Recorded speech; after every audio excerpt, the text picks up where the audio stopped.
Minasan, konnichiwa. Hoy os traigo el primer vídeo de una serie de vídeos que voy a hacer acerca de las onomatopeyas en japonés. Si sois amantes del manga, estoy segura de que habéis visto un montón de onomatopeyas en las páginas de vuestros mangas favoritos. Hoy vamos a ver los sonidos que hacen los animales. El perro, wan wan. El gato, ña ña.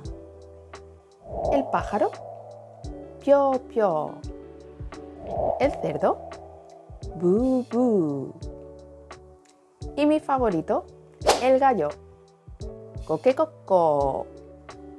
Sore ya.